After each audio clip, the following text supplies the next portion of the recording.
ಬೆಂಗಳೂರಿನಲ್ಲಿ Tollywood ಗ್ಯಾಂಗ್ನಿಂದ rave party ಮಾಡಲಾಗಿದೆ. ಈ ಕುರಿತು ಒಂದು ಬ್ರೇಕಿಂಗ್ ನ್ಯೂಸ್.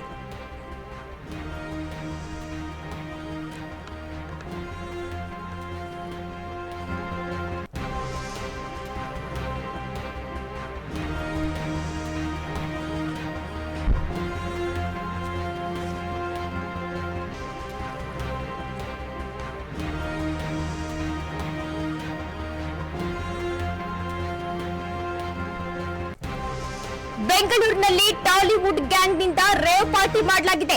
ಕೋಕೇನ್, ಎಂಡಿಎಂಎ ಮಾತ್ರೆಗಳನ್ನು ವಶಕ್ಕೆ ಪಡೆದಿದ್ದಾರೆ. ರೇವ್ ಪಾರ್ಟಿ ಬಗ್ಗೆ ಸಿಸಿಬಿ ಆಯುಕ್ತ ಚಂದ್ರಗುಪ್ತ ಹೇಳಿಕೆ ನೀಡಿದ್ದಾರೆ. ರೇವ್ ಪಾರ್ಟಿಯಲ್ಲಿ 100ಕ್ಕೂ ಹೆಚ್ಚು ಜನ ಇದ್ರು. ಪಾರ್ಟಿಯಲ್ಲಿದ್ದ 5 ಆರೋಪಿಗಳನ್ನ ಬಂಧಿಸಲಾಗಿದೆ. ಎಲ್ಲರೂ ಬರ್ತ್ಡೇ ಪಾರ್ಟಿಗೆ ಸೇರಿದ್ದಾರೆ ಅಂತ ಮಾಹಿತಿ ಕೂಡ ಲಭ್ಯವಾಗಿದೆ.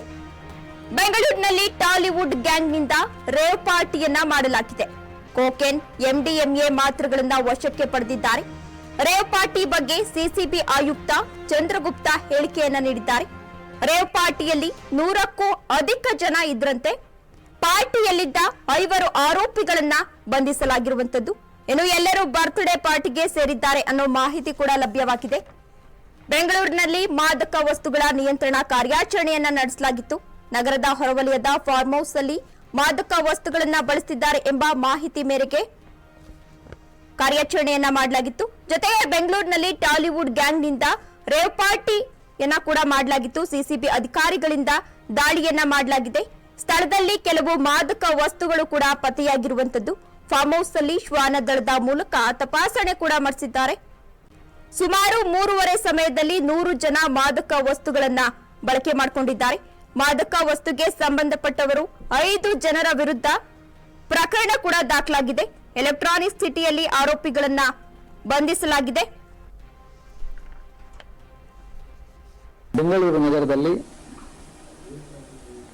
ಮಾದಕ ವಸ್ತುಗಳ ನಿಗ್ರಹಕ್ಕಾಗಿ ನಿರಂತರವಾಗಿ ಕಾರ್ಯಾಚರಣೆ ನಡೆಸ್ತಾ ಇರತಕ್ಕಂಥ ಒಂದು ಭಾಗವಾಗಿ ನಿನ್ನೆ ದಿನ ನಗರ ಹೊರವಲಯದ ಒಂದು ಫಾರ್ಮ್ ಹೌಸ್ನಲ್ಲಿ ಮಾದಕ ವಸ್ತುಗಳನ್ನು ಬಳಸ್ತಾ ಇದ್ದಾರೆ ಹಾಗೂ ಒಂದು ರೇವ್ ಪಾರ್ಟಿ ನಡೀತಾ ಇದೆ ಅಂತಕ್ಕಂಥ ಒಂದು ಮಾಹಿತಿ ಮೇಲೆ ಸಿಸಿಬಿಯ ಅಧಿಕಾರಿಗಳು ಸ್ಥಳೀಯ ಪೊಲೀಸರ ಜೊತೆ ಆ ಒಂದು ಫಾರ್ಮ್ ಹೌಸ್ಗೆ ದಾಳಿ ಮಾಡಿದಾಗ ಅಲ್ಲಿ ಹಲವು ಮಾದಕ ವಸ್ತುಗಳು ಪತ್ತೆಯಾಗಿವೆ. ನಂತರ ಸ್ಥಳಕ್ಕೆ ನಮ್ಮ ಶ್ವಾನ ದಳವನ್ನು ಕರೆಸಿಕೊಂಡು ಅದರಿಂದ ತಪಾಸಣೆ ಮಾಡಬೇಕಾದ್ರೂ ಕೂಡ ಸ್ವಲ್ಪ ಮಾದಕ ವಸ್ತುಗಳು ಸಿಕ್ಕಿವೆ.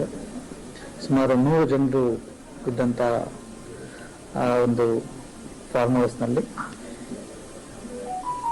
ಮ್ಯೂಸಿಕ್ ಉಪಯೋಗಿಸಿ ಸುಮಾರು ರಾತ್ರಿ 3:30-3:45 ಗಂಟೆ ಸಮಯದಲ್ಲಿ ಈ ಒಂದು ಮಾದಕ ವಸ್ತುಗಳನ್ನ ಬಳಸ್ತಾ ಇರತಕ್ಕಂಥದ್ದು ಕಂಡುಬಂದಿದ್ದು, ಅದಕ್ಕೆ ಸಂಬಂಧಿಸಿದಂತೆ 5 ಜನರನ್ನ ಬಂಧಿಸಿ ಒಂದು ಪ್ರಕರಣ ದಾಖಲಾಗಿದೆ ಎಲೆಕ್ಟ್ರಾನಿಕ್ ಸಿಟಿ ಪೊಲೀಸ್ ಠಾಣೆಯಲ್ಲಿ. ಸದ್ಯಕ್ಕೆ ಸ್ಥಳದಲ್ಲಿ ಮಾದಕ ವಸ್ತು ಸೇವನೆಯ ಬಗ್ಗೆ ಕೂಡ ತನಿಖೆಯನ್ನು ಕೈಗೊಳ್ತಾ ಇದ್ದಾರೆ.